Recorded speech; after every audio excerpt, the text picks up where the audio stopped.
হ্যাঁ, শ্রীমঙ্গলের মনোরম পরিবেশ, চা বাগান।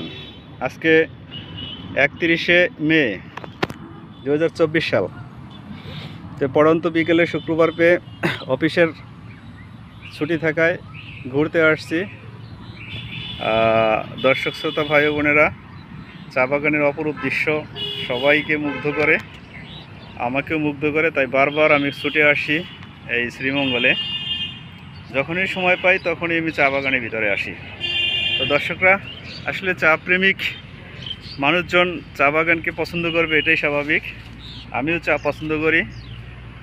এখন চা একটার পর একটা অনেকগুলো ফ্লেভার সম্মিলিত চা খেতে খেতে এখন সর্বশেষ গ্রিন টি খাওয়া শুরু করেছি। দর্শকরা, গ্রিন টি খাওয়ার মজাটা অন্যরকম। শুরুতে আমার খারাপ লেগেছিল, কিন্তু অভ্যেস হয়ে গেছে এখন আমি বাসায় সবসময় গ্রিন টি খাই। তো দর্শকরা, গ্রিন টি নাকি অনেক উপকারিতা। তো আমি বলবো, চেষ্টা করেন। শুরুতে হয়তো অনেকের কাছে গ্রিন টি খেতে ভালো লাগবে না, কিন্তু একটা সময় যখন অভ্যেস হয়ে যাবে তখন গ্রিন টি ছাড়া অন্যটা খেতে আবার ইচ্ছে করবে না। তো যাই হোক, রুচি এক একজনের এক এক রকম। তো আমি গ্রিন টি পছন্দ করি, সাথে সাথে চা বাগানও পছন্দ করি। ওকে, তো দর্শকরা ভালো থাকবেন সবাই, যে যেখানে আছেন। আর আমার ভিডিওকে একটু লাইক, শেয়ার, কমেন্টস দেবেন। Thank you very much everyone. কে মিস্টার না তো মিসেস নিতু আলী খান, তোমার কেমন লাগতেছে এখন?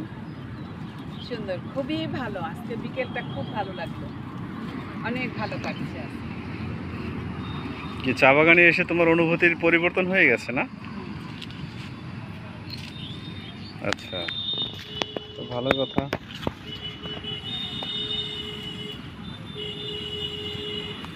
তুমি এত কাছে চলে আসছো কেন? ভিডিও করতেছি দেখে।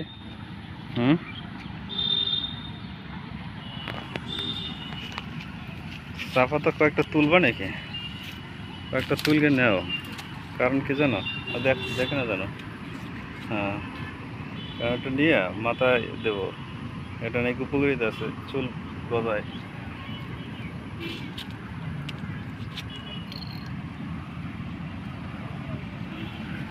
নতুন চুল গজায় অনেকগুলো সেরম।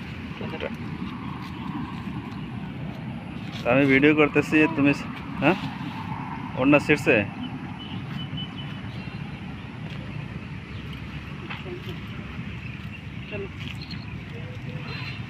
চলো ওদিকে বাইরে বাইরে, মানে এদিকে ভালো লাগছে না, গরম লাগছে।